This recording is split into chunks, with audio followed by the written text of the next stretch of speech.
First thing I gotta do is I gotta thank all of you. Hey, how are you doing? Thank you guys for coming. We got a Saturday, we got a big crowd on a Saturday, and it's just awesome to see as many of you out there as there is. I remember years ago, my first demo here at the Pennsylvania Expo, and there was maybe like 10 of you out there. Maybe. 2 of them were my parents.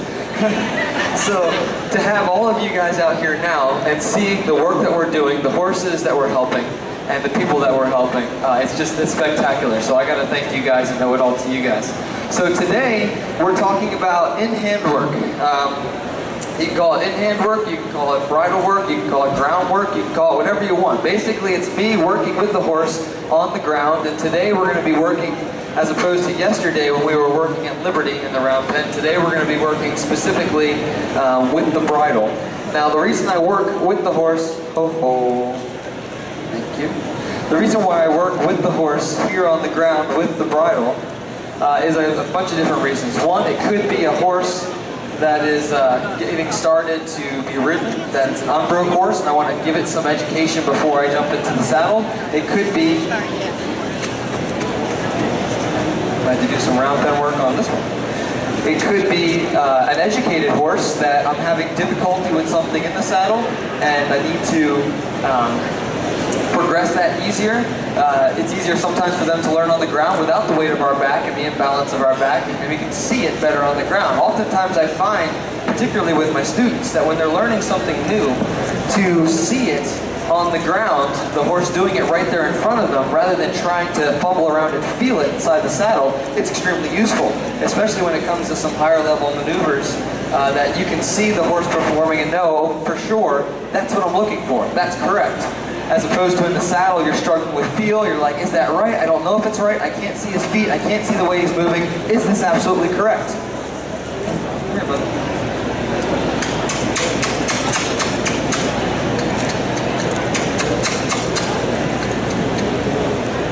Stand still, thank you. We might have to do a demo on a horse standing still for a moment here. We'll see what happens.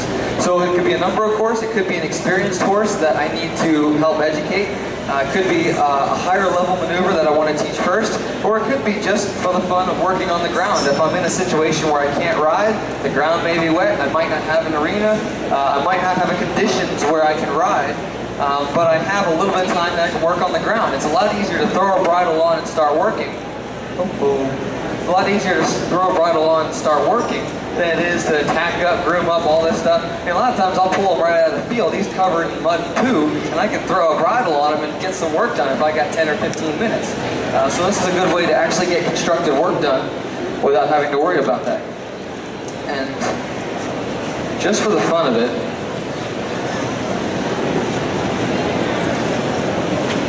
before we get to the bridle work, Colt seems like he needs to engage his mind a little bit and get some energy out. So we're going to review just for a second what we did yesterday for those of you who did not see it. Do some Liberty work, round pen work.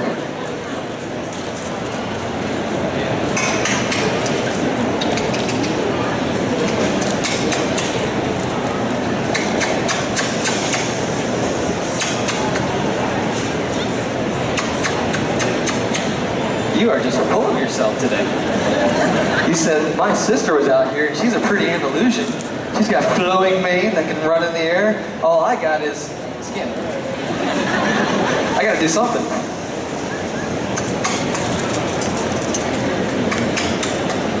Thank you.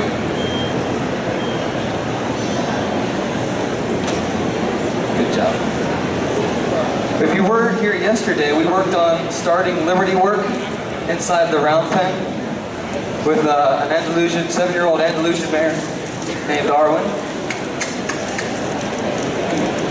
We worked on inside turns, working with the shoulders at Liberty, all that good stuff. It has been many years since I've done this with Colt, so we're going to play with it just for a second so we can get started on our other work. Good.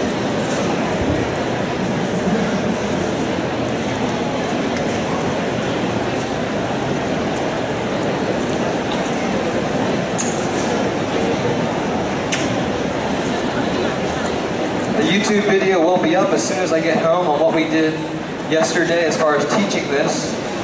But just for giggles, we're going to play with it a little bit here.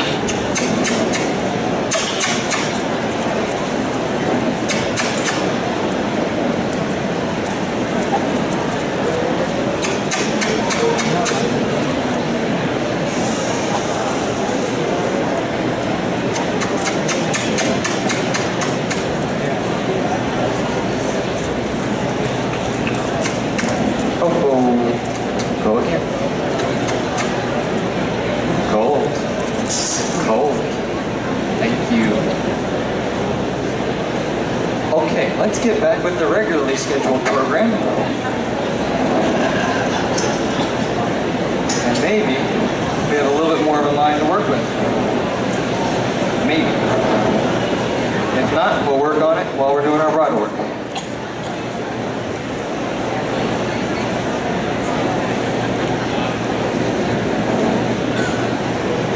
Bridling up here. How many of you guys do groundwork actively at home on a regular basis with your horses? Great, that's a good amount of hands. I highly recommend it. Studies have proven, statistics, we say statistics very liberally. Studies have proven that horses that are worked with regularly in groundwork perform better both in the saddle, have a better relationship with their handlers, and are able to learn faster because we teach good critical thinking processes here on the ground. All right, let's get to work. So the first thing I start with when I start working with a horse in hand is some basic flexions. Now these flexions are important for two reasons. One, because it teaches the horse how to unlock his jaw, which is something very, very specific to French classical dressage. If you ever study the French classical dressage, they focus highly on unlocking the jaw actively and asking for it to unlock. A lot of times when we're riding, the horse will start to clench his jaw, and as he locks up his TMJ and the rest of these muscles here, the whole body locks up with it. So it's important that we actually teach a cue and teach a way that we can go ahead and unlock that jaw and say, let it loose, let the tension out, and then we can start working again. So the way that I start that, if we can stand still, is I put pressure, and I'll go around and show this in many different directions so you can all see it. I put a little bit of pressure straight up towards his ears with both hands, and I want him to lift his pole, open his throat latch, and they're not flexing that way yet. Nope, not that way either. We're doing the easy work. So all I want him to do is open his head, lift his pole, open his throat latch, stay straight between my hands, and unlock his jaw. We're not going to those flexions yet. You're jumping ahead. Right there. If you have a really impatient horse, this is a great demo. Perfect demo. So again, I'm looking for him to lift off the pressure of my hands, stabilize his body, unlock his jaw. And we will stay here until he does. And when he does, just like that, I'll release him. If he presses down into my hands, I'm going to put a little vibration of pressure upwards to say, no, lift off of that pressure. You're allowed to reach out and touch the pressure at any time. You're never allowed to go through it, and you're not allowed to back away from it and resist or evasively go away from it. You just want to reach out and touch it. So this is the first time that I established to him the idea of a contact, that wherever this contact goes, he's to follow it but never go through it and never seek to go very far away from it. So that pressure goes up towards his ears, he lifts his pole politely, unlocks his jaws, he's doing right there. You can see him pulling that bit up into his mouth with his tongue, and that's what I'm looking for. Opening the jaw, pulling the bit up into his tongue. Not that, that's not good. That's better. That's what I want. Good. And standing still. Good. Not pressing down. Every time he presses down, don't do that. That's a bad idea. We have to wait. We have to wait. Good. No. You have to wait. We can be here all day if you'd like. There you go. Good. We got other things to do. Alright, we're going to do it again just for the sake of the horse. I do have a live animal here, so things we do in the demo don't always go exactly as planned. We do it for the horse. Wait. Good. Good. Good for you. Okay, once we can get that straight up and he's no longer pressing into my hand, he can unlock his jaw and he's not lifting up away from it trying to get away. He's just sitting there touching it. Then we know we can move on. From there, I ask the same thing, just slightly up, open the jaw, open the pole, and I'm going to go about 45 degrees to each side, slowly stay in between my hands. Perfect. Not that though. Spoke too early. Wait. Stabilize. It's important that you don't release this until they stabilize and they wait. So do the same thing to the other side, lifting up. It doesn't have to be much, it's just enough that he's opening his throat latch, he's unlocking his jaw. We're going to go 45 to this side. Good. Just like that, perfect. Good job. Good job. It's important if you have a goal, we all should, for self-carriage, that they learn this very, very well. They have to learn that he can't push into my hands, but he's also not to be evasively going away from me. He just needs to sit at that contact. I can hold this with just a finger here, and he's not going to push into it, and if he goes away from it, he doesn't get to fly away either. Good. Okay. Let's go ahead and turn this way, bud. The second one, the rein comes up over the pole. No, not yet. Up over the pole, just putting a light pressure on the outside. We're not moving yet. Waiting. There you go. Good. Inside rein, I just put a little bit of pressure up towards his ears. If they're moving, just wait until they stabilize. And what he's doing right now is exactly what I don't want to see. He's taking his nose towards that pressure. I want him to use his nose and his ears up by his pole and bring those both together in the flexion. If I have to, if you get one that's moving around a lot like he is, take them over to a rail to eliminate an option and just ask them to come to just that. That's what I want right there. Nose is in line with his pole. The jaw is quietly unlocked. If it ever locks up and stops again, I'm going to put a little more pressure until it unlocks. Wait. Good. That's what I want to see. I'm going to do it one more time for the sake of him and his current state of affairs today. Flex to the inside. Inside. Good. If they were to take their nose, like he did in the beginning, they take their nose and they often see flexions where the nose comes over and touches the stirrup and it's all the way back here. That's really, really useful if you just want to teach the horse to bend his neck and soften into the bit. But you get absolutely no stretch out of the flexion because he's going away from it. The idea of the stretch is to stretch the outside of the body. If he does this, he leaves all these muscles behind. The point is this, to be able to stretch this all the way over, stretch this whole outside muscle. So I need the pole to come with the nose together. They both have to come over, and then you get an actual stretch to the whole body here.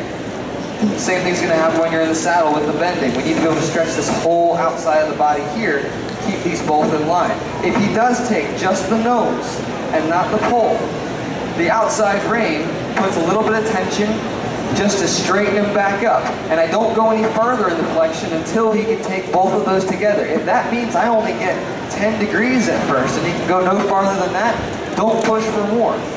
Through time, he'll give you more.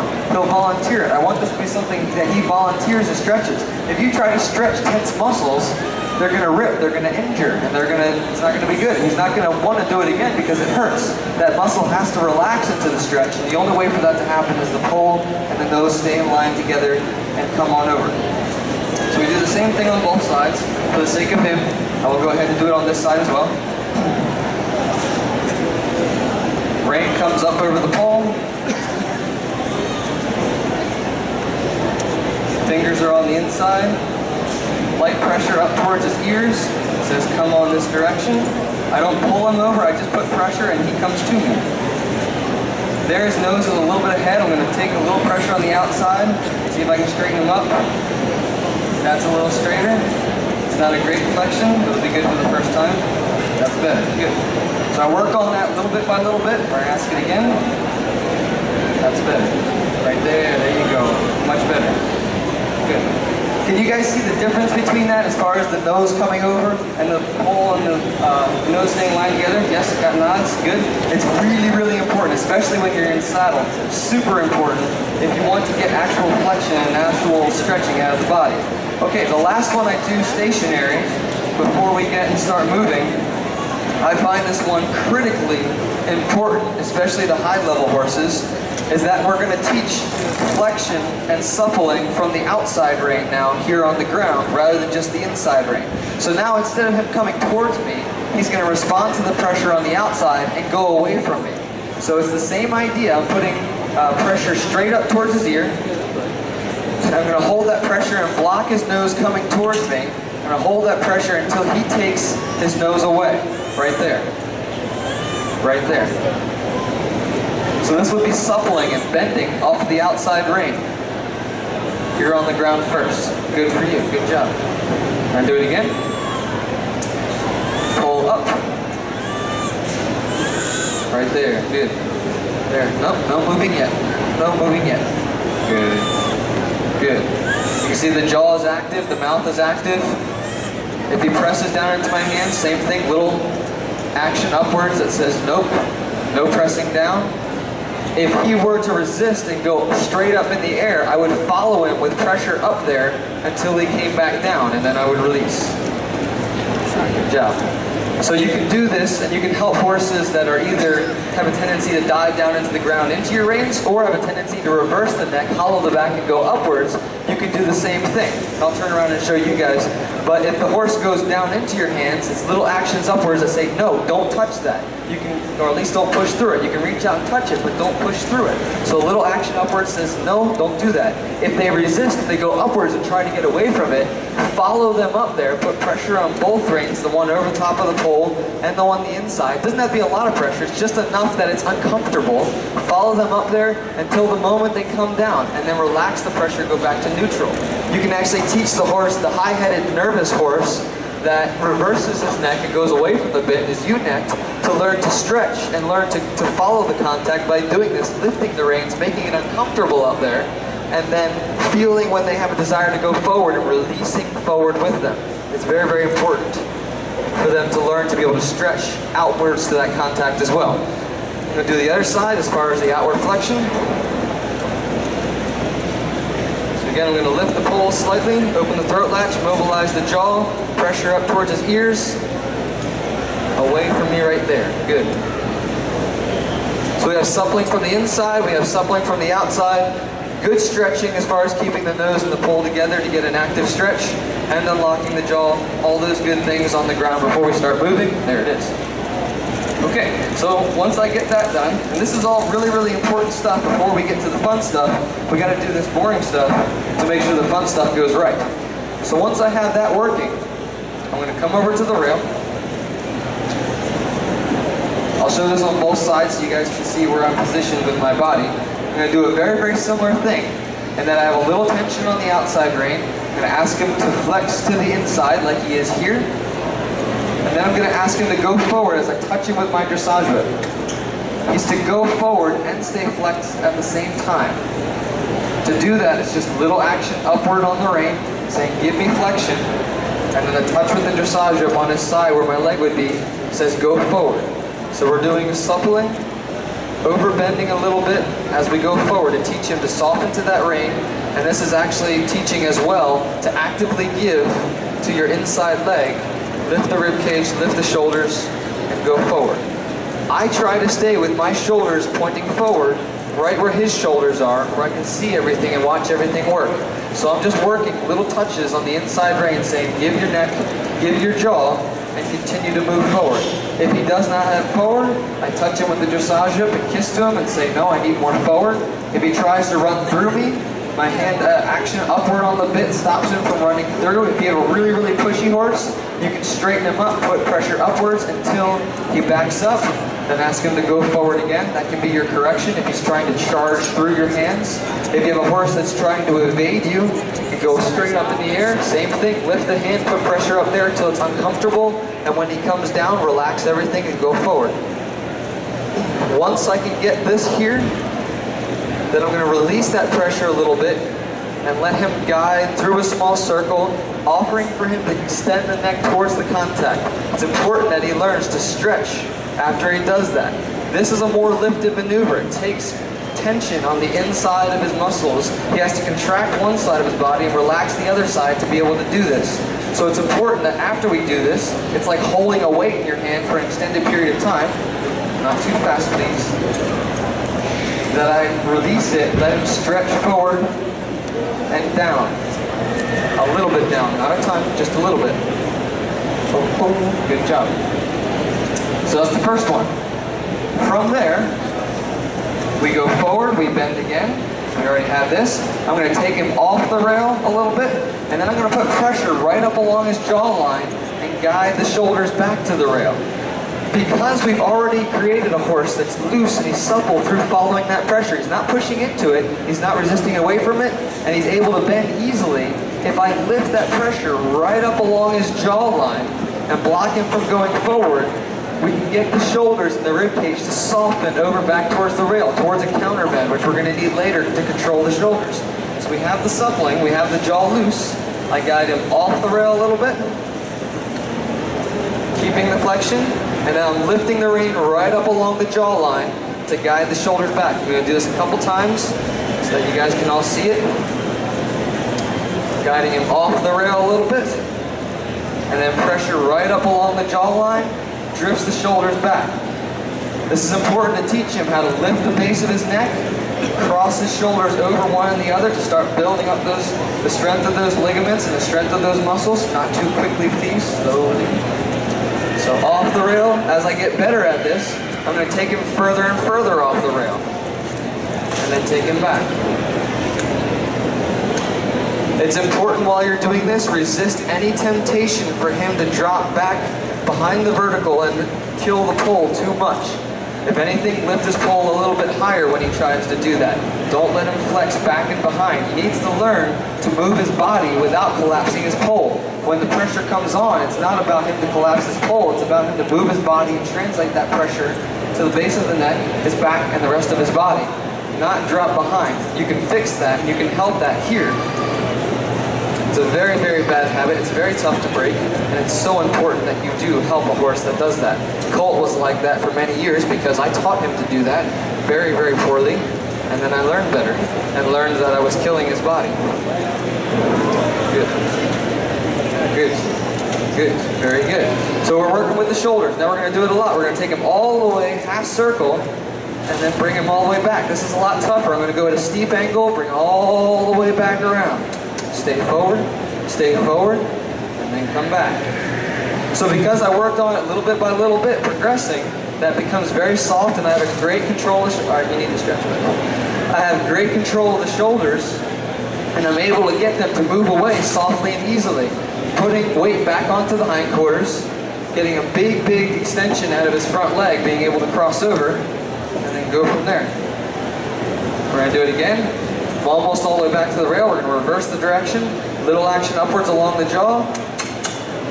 Keep your feet moving. Keep your feet moving. Keep your feet. Good job. You can see the jaw, except for the times that he tries to rip the rein out of my hand. For the most part, the jaw stays loose. I want him to actively keep chewing on that bit. Lift the bit up into his mouth like he's doing. Right now, he's not putting any pressure down into my hand. He's not going, except for there. He's not trying to go away from it. He's just to sit there. Reach out and touch it wherever it goes. Shoulders again, one more time. Good. Right back to the rail. Halt. Come back. Good. Very good. Okay, questions on that before I move on? Questions on that? Flexions, loosening the jaw? Yeah. Like an ounce. It's as much as the horse is educated to. In the beginning, they're going to go back and forth. Pressure, no pressure, pressure, no pressure. Through the education, they learn to find that balance. It's the same idea as developing a good contact. The contact should be virtually weightless. It just should be that they reach out and touch it. It's like a handshake. I don't pull the guy towards me. I don't push him away from me. We connect in the middle. It's a good handshake. So the same thing here. I want to develop that handshake while I'm on the ground, so when I get in the saddle, the education's there. You understand what it means. So the goal is virtually weightless, just the weight of the rein. That's the goal. The outside as well, I'm just touching it. Later on, I'm going to use that outside rein to educate the outside shoulder, but right now it's just letting it touch there. If anything, being a little bit loose right now at this stage of the game. Yep. Very good. Yeah. It's just as effective with an egg butt. Yep. A loose ring snaffle, O-ring snaffle, egg butt, full cheek, fulmer. It all can be effective. Yep. Same exact way. I like the fulmer because it gives a lot of range of motion. It acts on their cheeks before it even gets to their mouth, so I prefer it for that reason. Yes? I would do it with the snaffle first. I would educate it with the snaffle first. The leverage bit doesn't allow you to act on the corners of the mouth. The goal here is to lift the bit up onto the corners of his mouth rather than down onto the tongue and the bars of his mouth, especially here in the beginning. So with any sort of leverage bit whatsoever, it immediately goes down onto the tongue. So I prefer to keep it on the snaffle until it's educated very well, he's in self-carriage, and then we can start going to leverage bits. Great question though. Yeah? Yeah. So with that, the question was he's constantly bobbing his head up and down all the time. So with that kind of horse, it's about developing that handshake, about developing that contact. So that's a horse that I might teach to actually push into the bridle for a short period of time, a couple months. And by doing that, or to teach that, is what I was talking about, lifting the rein until it's uncomfortable. And then when he pushes down into it a little bit, then I release and let him go with it. So he teaches to lean into it just a little bit. He's not allowed to go any further than just a couple of pounds, but teaches him to start to think about leaning into it. Now from there, I can teach him to lighten up and just touch it. But with that kind of horse that's constantly bobbing up and down all over the place, I actually want them to get into the contact a little bit first. And then I'll teach them to lighten back up. Again, it's not too much. You can teach them to pull really easily doing that. But it's just a little bit. It's just a little bit. Reach out and touch it, stay consistent, and then get lighter, lighter, lighter. Make sense? Great. Okay, one more before we get another start. Yeah. Absolutely. The question was, can you do this with a bitless bridle? Yes, depending on the bitless bridle. If it has a lot of contact underneath the jaw, I find the horses become a little adverse to it because it becomes very uncomfortable under there. You won't get the unlocking of the jaw as easily with the bitless bridle. Now what you will get, and we'll see that later, once he gets in better self-carriage and collective maneuvers, he'll learn to unlock the jaw himself. When I first started P-off with him, I did it in a halter and a gazelle. So he unlocked the jaw for himself because there was nothing contracting him. And as he gained better collection and better carriage, he immediately started to unlock his jaw and go. So it can happen, you just can't teach it as specifically. But by all means, play with it. Absolutely. Good. Okay, let me move on and then we'll have more questions later. Alright, so we've educated the shoulders a little bit. We've educated the flexions. We're getting stretching, we're getting bending, we're getting shoulder control, we're getting self-carriage, we're getting contact, we're getting all those lovely things. Wait, we're not moving yet.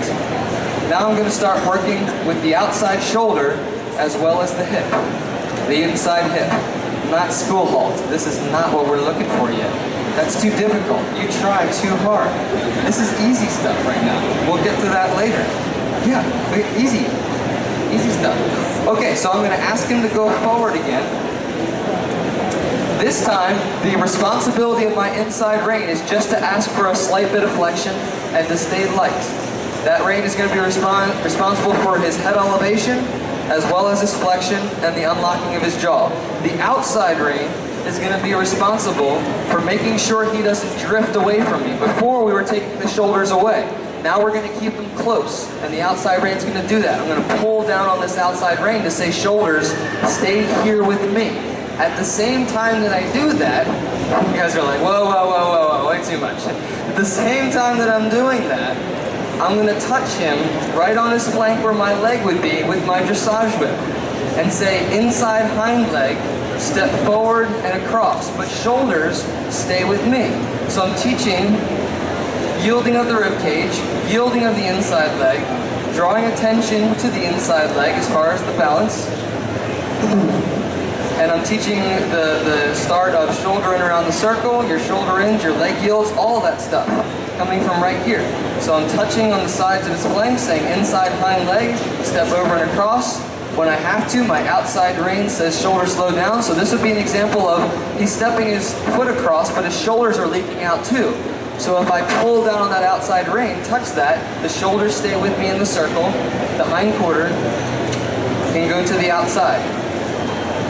Lateral work, working on the base of the neck, working on the back, working on the strength of the stifle and the hock. All these things very important here. If there's one exercise you learn to do with your horse, both in the saddle and on the ground, this is it.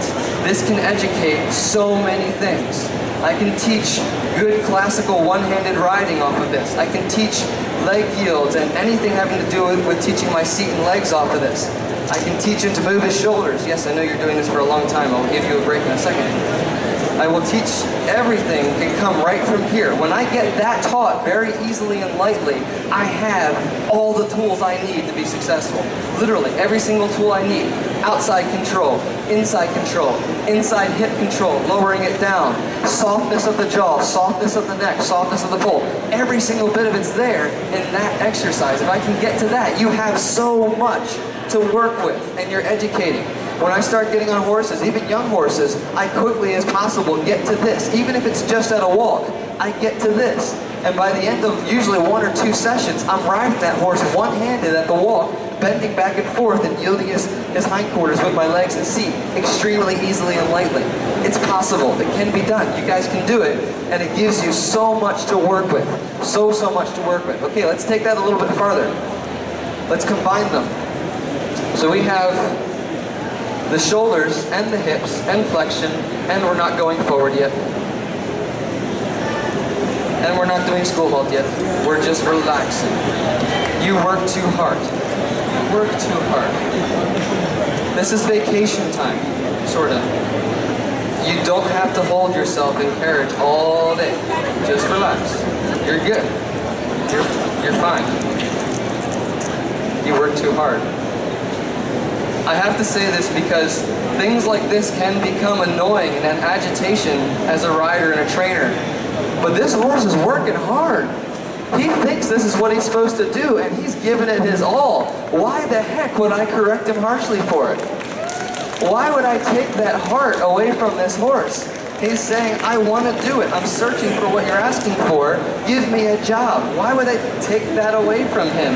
It's getting better. You're doing better. It's just not time yet. So it's important for me to stay quiet here.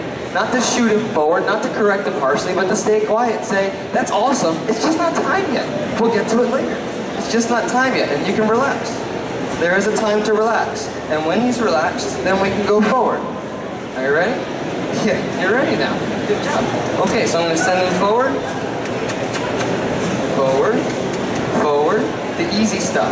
Oh, there you go. Forward. Give me flexion to the inside. Make sure you're soft on the outside rein. Good, there's contact, but he's not pulling into it. I'm going to ask him to yield his hindquarters outwards with a touch of the whip. If he tries to charge through my hands to go more forward, my hands resist as if they are a wall. They don't pull back on him, but they resist as a wall to say that is not an option. You cannot go that way until the hip gives and goes out. All right, so now we've got shoulder in around the circle. I'm going to lift up on the inside rein slightly and say go directly sideways. Directly sideways. Okay, now back to shoulder in around the circle. Draw attention more to the inside hind. Shoulders stay with me. Now go more directly sideways. Inside hind, go forward again. No, that's not, no, not yet. This is, no, easy stuff, Cole, easy. Easy stuff, move, there you go, easy stuff. Now we'll back to the shoulders, we'll test them. Are your shoulders light? Are your shoulders easy? Your shoulders are light, they are easy. Now give me your hip. Transitions. Transitions aren't always speed and gait. Training is transition, so I'm going to transition between the shoulders. Stay with me. No, you got to stay with me. Hips. He says that's difficult. I say I know, that's why we're doing it. To the shoulders, stay light. Good. Back to the hips. Good for you. Take a break. Take a break. Good for you. And because of the work we did in the beginning, except for the times where he says, Dad, this is too hard, I need to go do something else, he stays weightless in my hand. It's merely a matter of lifting a little bit on the inside rein, touching a little bit with the outside rein, touching with the dressage up on the flank. I don't want to have to put a lot of effort into this.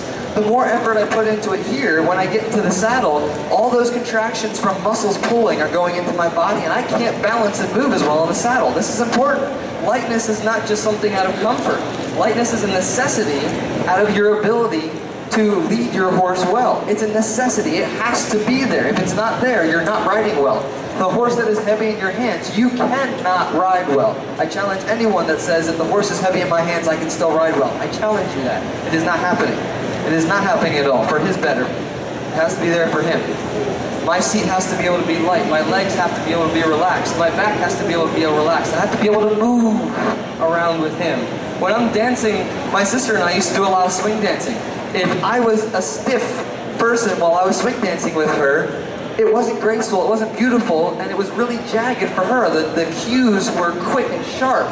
They weren't smooth and leading. The same thing comes with here. It's a dance. When I'm in the saddle, it's a smooth movement and leading back and forth. It's not here, here, here, kick, spur, here, here. It's not. It's smooth. It's leading.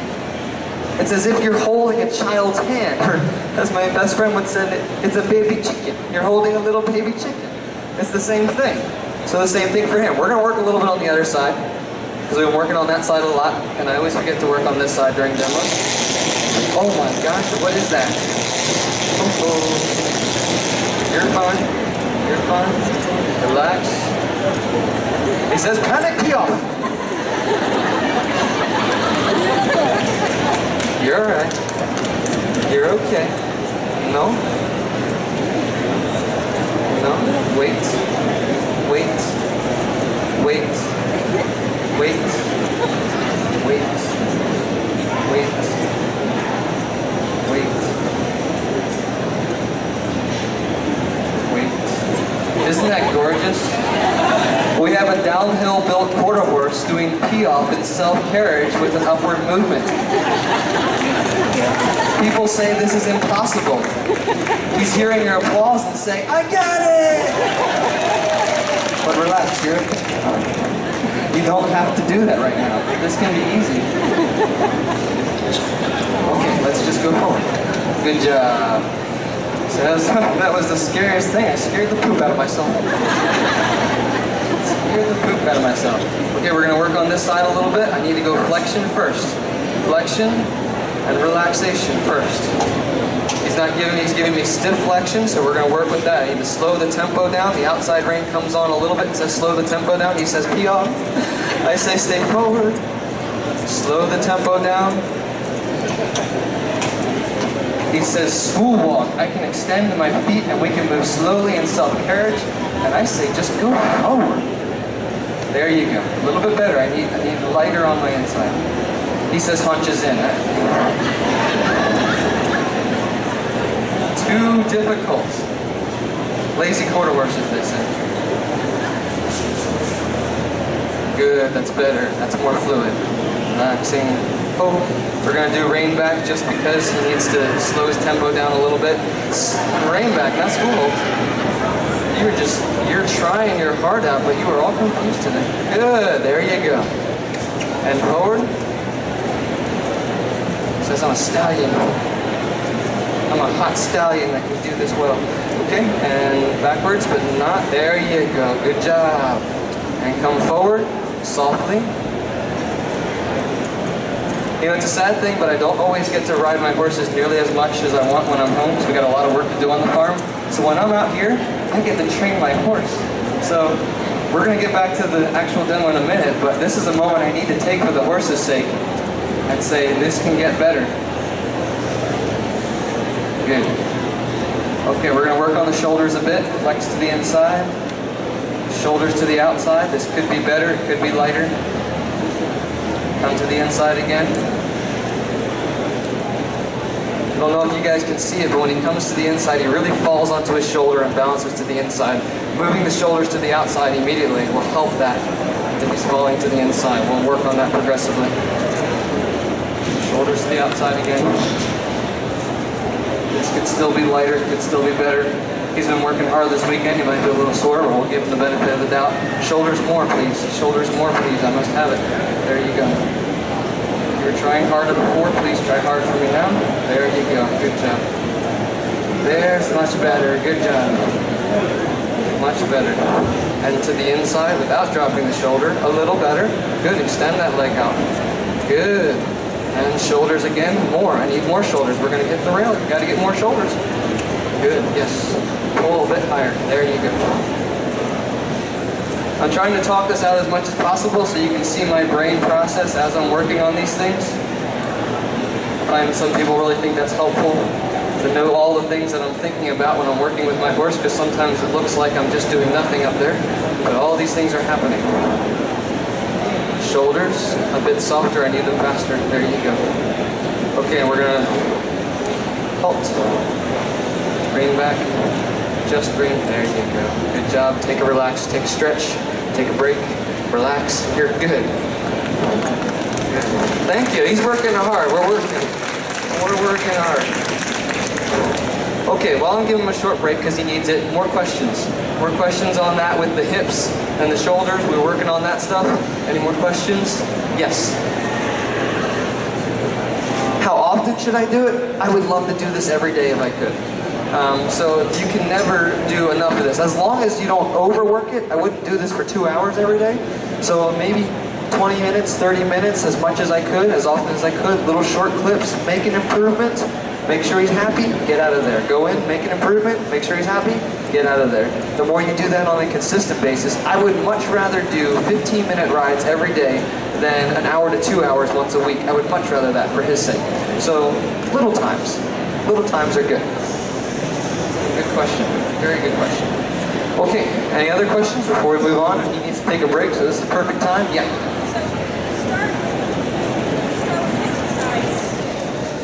Yes. When do I go on to the next one? When I start the first one for the first time with both reins, it's not going to be perfect for several sessions down the road. So I get an improvement. It doesn't have to be perfect, but it's an improvement. The improvement might be that he's no longer charging into my hands, that he just holds himself a little bit. The improvement might be that he's no longer evading, he's just sitting there.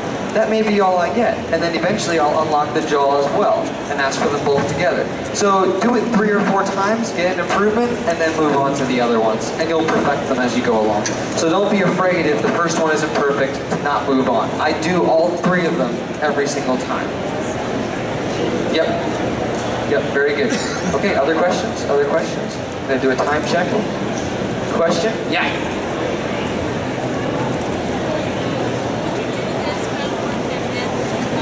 Yes, absolutely. Especially if it's a young horse, young in their education, not necessarily age, but young in their education, absolutely on the ground first. Almost whatever I teach in the saddle, I do on the ground first. I think it gives them the opportunity to learn. Yeah, absolutely. Yep. Yep, absolutely. And it may be that I only do this for 2 minutes. I just get on there, I got flexion, I got shoulders, I got unlocked jaw, I got hips. Okay, we're ready to ride. Yeah, for sure. Absolutely. Okay, let's work on another one. I only got a few minutes left, so we're gonna go on to more stuff.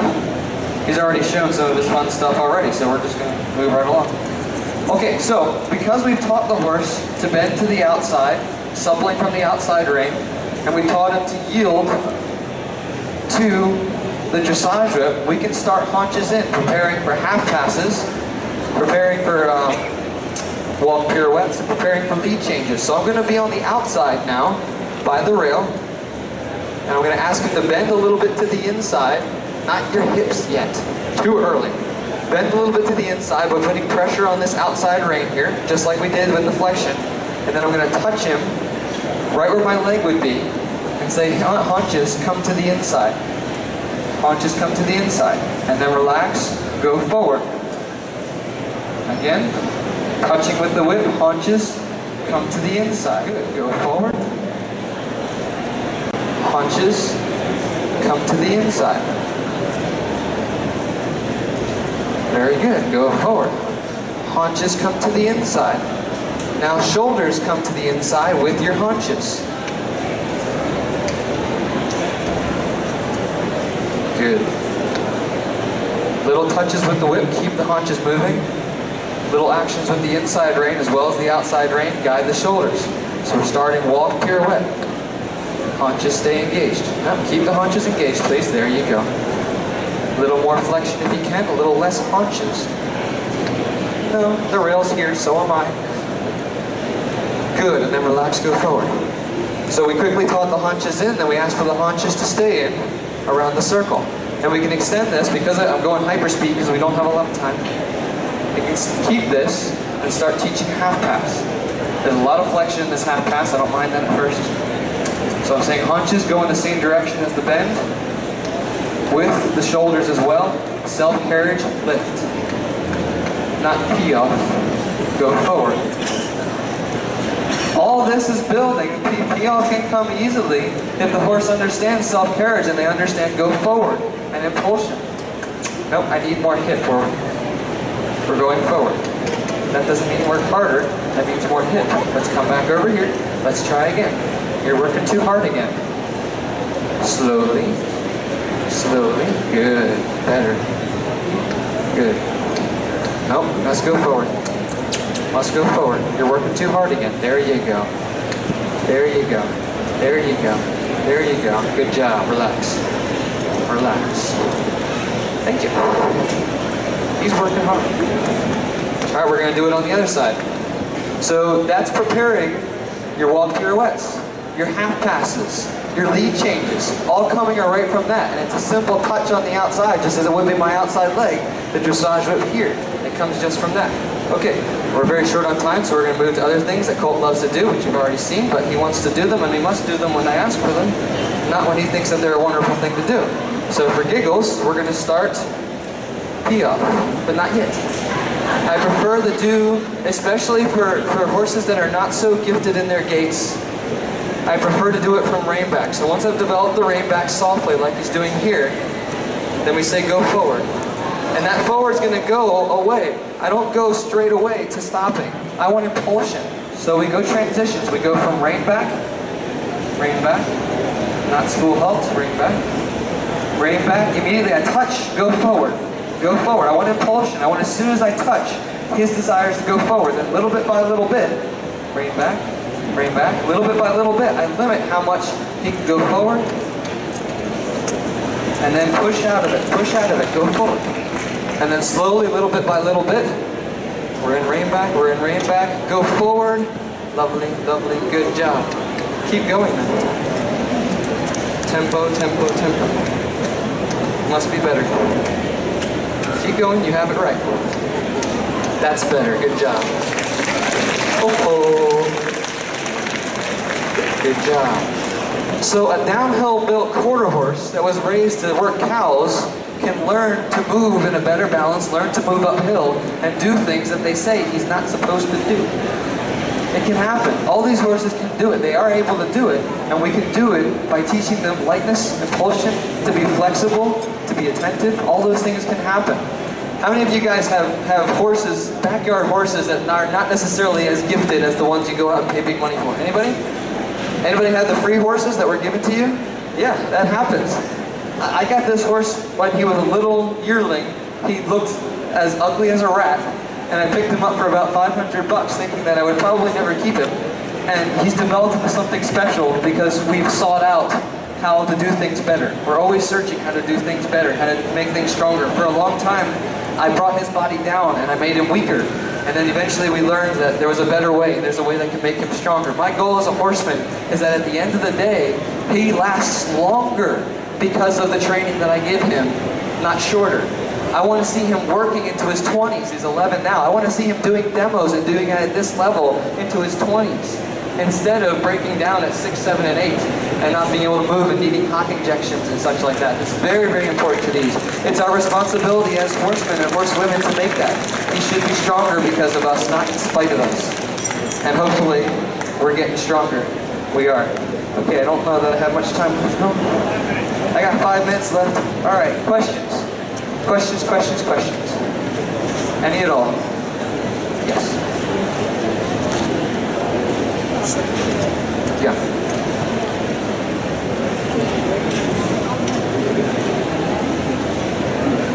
I do it from rein. Yeah, the question was in PO. I do it from rein back because, especially for downhill built horses or horses that don't naturally have a lot of impulsion, the rein back puts them in the position of PA. A good rein back, they're sinking back onto the quarters. It's already there, you just have to say go forward. So though a lot of people call it tricking the horse into doing it. Well, there's no trick into doing it if you're giving the horse the best option that they can. I would hate to spend years trying to drive him into PA when he already knows the position. I'm setting him up for success. I'm giving him the best options possible. So I find it very successful from rein back first. And then eventually it goes from trot to PA, and he understands the concept to go forward underneath it himself. And what we see today, especially as sad as it is, our Olympo level dressage, 50% of them are PA standing on the shoulders. The PA is supposed to be the height of collection, and it's supposed to be the biggest display of their training. And yet it's completely wrong. It should score a 0 because it's not even close to correct. It should. And yet there's a little quarter horse that's doing it better. Something's missing. Something's missing. So it should be a balance to the quarters. And doing it from rein back helps the not so gifted horses balance to the quarters. Yeah, same idea. Very good. Great question. Yeah. I was trying to watch your differences between the shoulder movement and the lunge movement, and I'm trying to get it, but my horse is hard to move. It's just kind of really heavy. I'm just kind of going back. Sure, yeah. Now. And when I walk forward, he's not moving. Like when I'm trying to get that, I'm pulling on the... So that's where your dressage will come in. And for the horse that does not move and does not have a sensitivity to go forward, the dressage should crescendo until they're very forward. Same thing with the lazy horse that doesn't stay forward or go forward or stay forward. My dressage starts small and it crescendos. It doesn't have to be harder, but it needs to be energetic and large until the horse is very, very, very forward. On his rear or on his... Where my leg would be. If it needs to be a little further back, but mostly where my leg would be for the lateral movement. As you're going forward, yes. Correct. So if I were working on that, and I were asking for the hips, and the hips were not moving, this would be getting bigger and bigger and bigger until they unlock and they move. As soon as they unlock and they unmove, then I'm back down. But it starts with nothing, goes to something, crescendos until there's a lot, and then immediately goes away. What about The the shoulder? shoulder is going to be about making sure there's forward motion and just using the pressure on the bridle. If I block him from going forward, and I block him from coming into me, but there's still energy, the energy is going to give you the speed, not pulling more on the rein. The rein just says the direction. The energy comes from the hind end. So if he locks up, keep the rein pressure there, no less, no greater, but say no, move forward. Put energy back into your body with the dressage, and that'll unlock the shoulder out. A lot of times they get stuck. You start to ask for that shoulder, and they just lock up and pull into you, or they just lock up and stand still. My hand stays the same. I touch him with my dressage, and I say, give me energy. And that energy has to go somewhere. It's as if he's a big water balloon. There's water inside the water balloon. It's trying to go out somewhere, and it's going out all sorts of directions. And if it's going out the front, I need to put a cork in the front first, and then all the water can find another weak link. That weak link, for me, is directing out there. So if I put a cork in all the other places, eventually the water is going to burst out. So the dressage is pumping water into the balloon. It's saying there's pressure, and eventually it goes out that side because the cork is in the rest of it. Make sense? And once you release, They'll know that was correct. All the horse cares about is stop pulling, stop putting pressure on. That's all he cares about. So immediately when he feels that and I'm back to neutral with my light contact, he says, oh, that was it. And the consistency of it makes it softer and lighter. Great question. Okay, I think I got time for maybe one more. Do I have time for one more? Maybe? Yeah.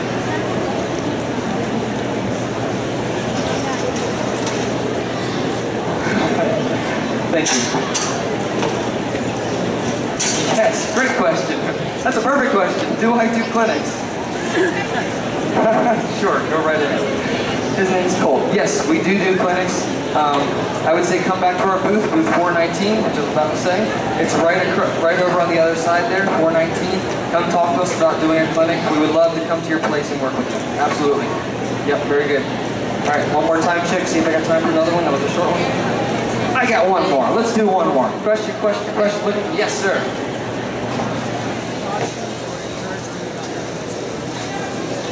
Caution and encouragement. So the caution in that the question was doing this with older horses.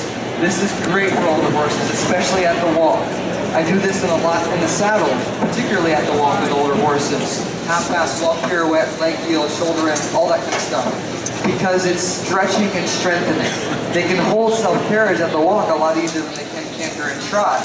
So if I do this a lot at the walk, it helps build that muscle without all the stress. So absolutely for older horses, take it slow, let them build, but absolutely, definitely. Very good. Okay, that's all I got time for. Thank you guys so much. 419, come and see us, come talk to us. Absolutely watch the next clinician, and we'll talk to you then. Thank you.